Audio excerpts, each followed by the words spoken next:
Hello, everybody. Trey Ratcliff here. Welcome to the 6th anniversary of Season 2, Episode 7. Of course, we are now in Season 4, and this is Episode 6, I believe. And in this one, we're talking about death. I'm here with my friends Kevin Kelly and Hugh Howey. How are you, gentlemen? Doing great. We're really great. We're a little tired, A little tired? but a little Yeah. invigorated at the same time, Invigorated. And just by happenstance, we happen to be here in a mausoleum. which is very coincidental because Yeah, we want to talk about death. death. And it's apropos for the subject matter. Right. So we'll start walking here. We've already walked over 100 kilometers, and that's an accurate stat. But where are we? Kevin, set the scene. So yeah, we're following the pilgrimage to the Church in Santiago, Spain, a very famous pilgrimage. We're on the last day, and we are approaching maybe 30 kilometers or less. And right now we're passing through a village in the misty morning. It's around 9 a.m., still foggy. And we are invigorated because we're going to finish today. Yeah, this is great. There's a yellow arrow.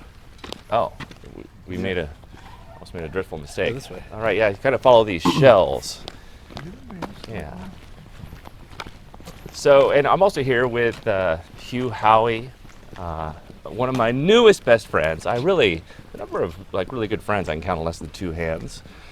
But you're inside the two hands now. Wow, I'd be happy to be on your feet. I wouldn't want to be your 21st friend, though. The night is young. And Hugh, I read his books, wrote the Wool Silo series, and just an all-around great guy. You think sometimes someone's just an author, and then you find out that there's many layers to his Cinnabon. and then Kevin has always been one of my intellectual heroes, and it's just a rare treat just to hear you talk and just to hear the things you say. It kind of rearranges my brain a little bit, you know? Well, thank you, Trey. It's mutual. Oh, thanks. Well, so Hugh and I were commenting on your love of rituals and kind of reinventing rituals, and Right. you have this great ritual that you reinvented for your children when they turned 21, and this kind of got us into talking about a death ritual. But first, talk about this pretty unique thing you put together for your kids. Oh, so the challenge was that in American culture, we have very few rites of passage. There's, wedding, you get married. We have passage and ceremonies and rituals about having a baby and birthdays. We have kind of wedding anniversaries, but we don't have a ritual for what I think one of the most important passages in anyone's life, which is when they become an adult. And there's kind of bar mitzvahs, and there's confirmation in the Catholics, and there's a couple other traditional rituals in other cultures, but in American we don't have passage into adulthood. So for our kids, we decided to make a ritual, a family ritual, which also is personalized by the kids themselves. But one of the common themes that we have in our family for any kid that reaches 21, which we decided was the legal adult age, was we had a family and close friends ceremony at our house, and it was sort of summing up as the cutting of the cord. So to represent this, in this ceremony, there's a circle, family and friends are around, our child's there. There's a red cord that's tied between the child and the parents. And we have a scissors, and we cut the cord. And that's the symbolic cutting of the cord. We have the toast of the first legal drink. Mm-hmm. We have, we give them their last check, which is really, by our intentions, the last check that they're going to get, the last support. It is in fact a big check because it's coming from a fund that we started when they were born. And then there's other little things that each of the kids had made, kind of personalize it. So Ting made bread herself and then handed out the bread to everybody to eat. My oldest daughter Kylene got baptized in our hot tub. That was what she wanted to do, was coming of age.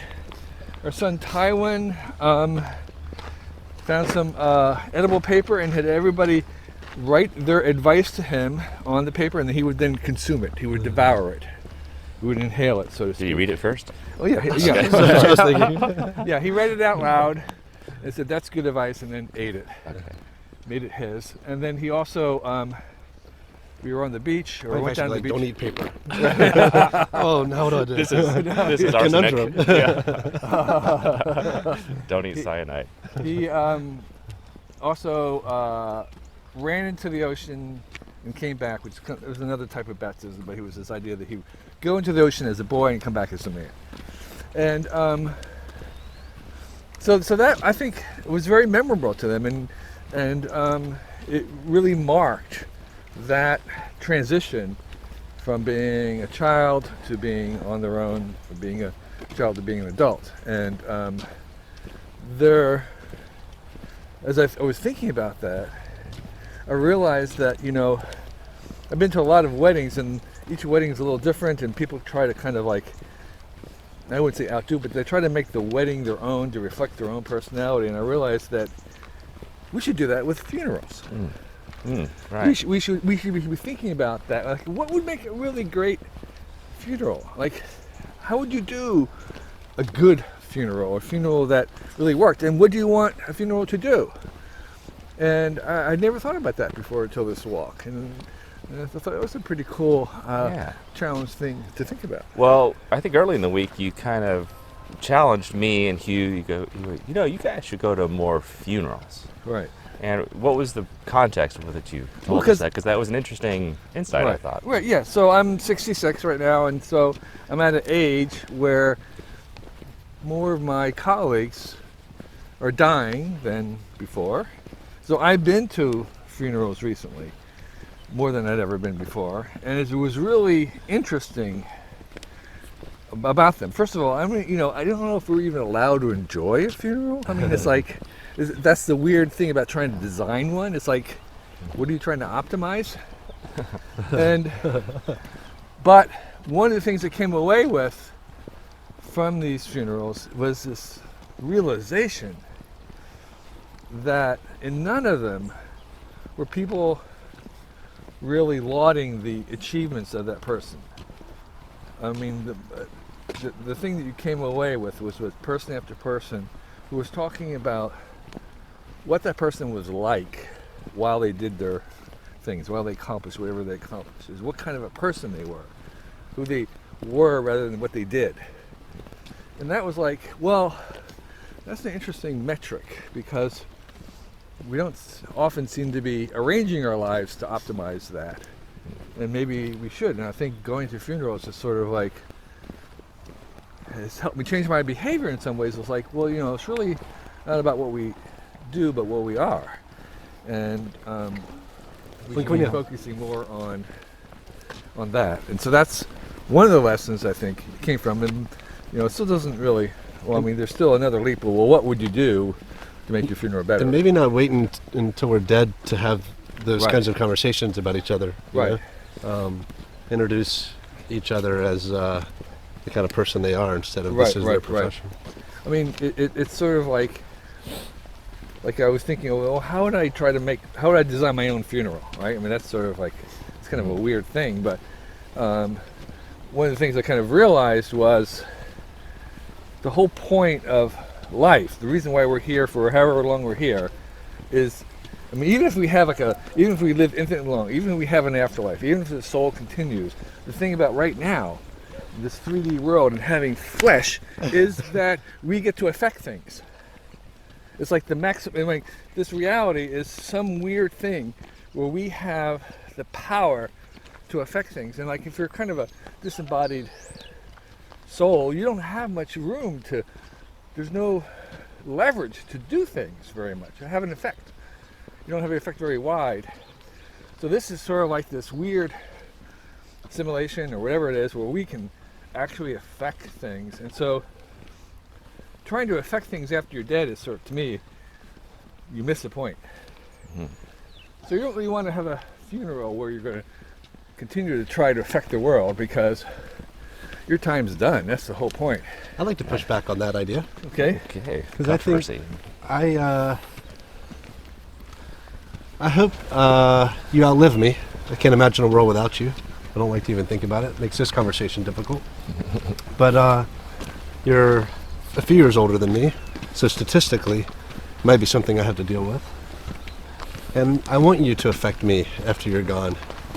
And I want you to continue to push and move me, even though your muscles aren't here to do it, so that I go on more walks and I take this tradition of the walk and talk and introduce it to new people who are younger than me, and they get to talk about my death one day on video. So Trey and I were We cooked up an idea for you. coming up with ways that you could actually move a lot of people around in a way that I think you would enjoy from your ghost-like apparition afterlife. Right. Trey?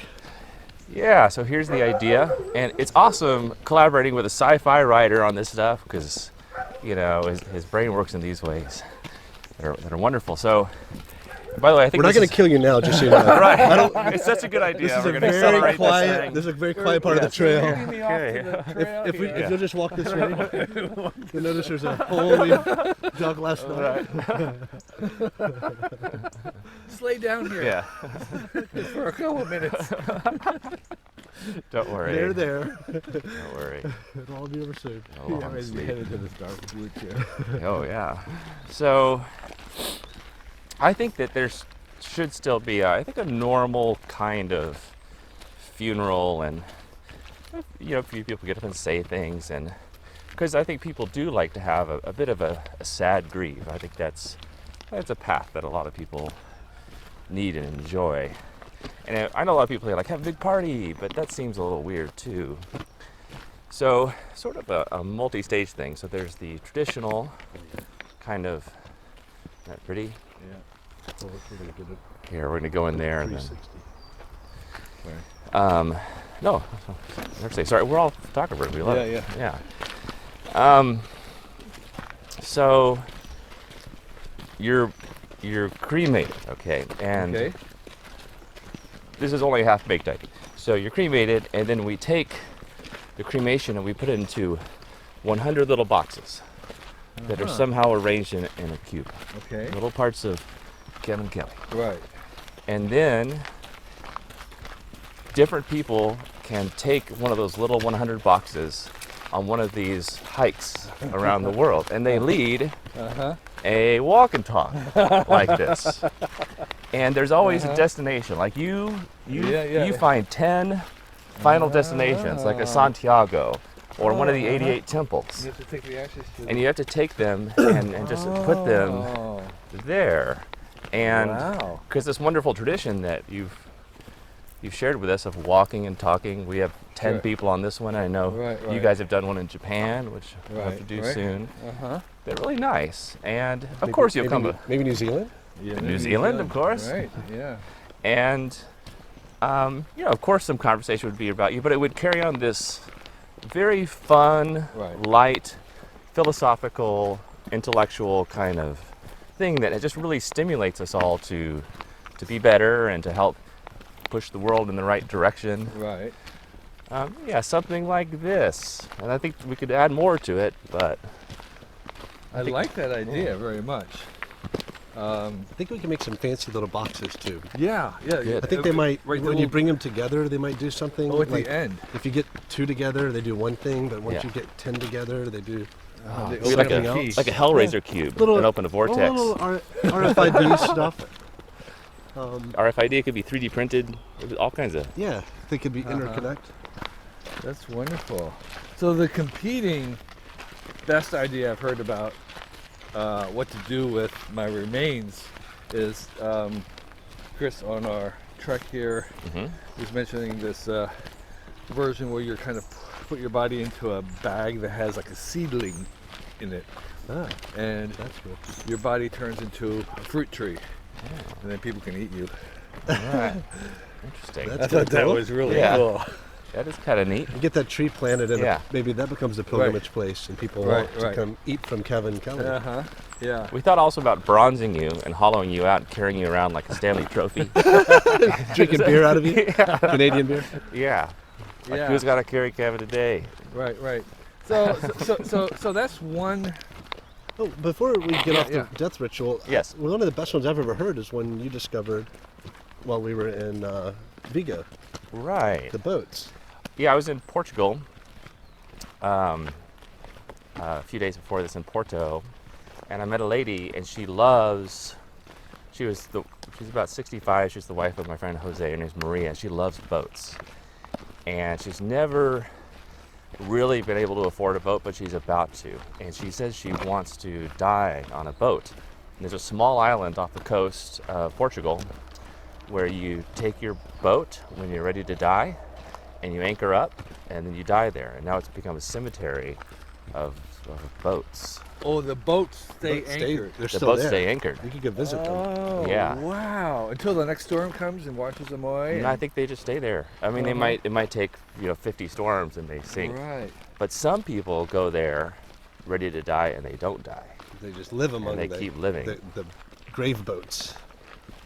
Interesting. I know. Yeah, spooky. It's better than any story I've ever come up with, and it's real. I want to go see Yeah, it. I would like to go visit that too. Yeah. Yeah. Anyway, let's just kind of end it on a high note.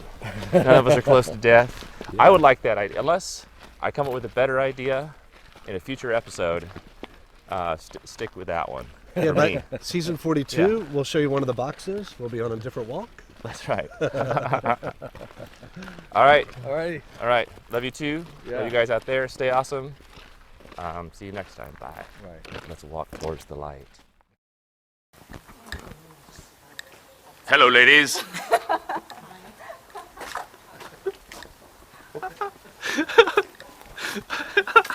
That's always scares them. It makes them laugh. I do that all the time. I just love. I think it only works with you. I think if I did, I'd be slapped. Really There's something deep so voice. disarming about you. Hello, ladies.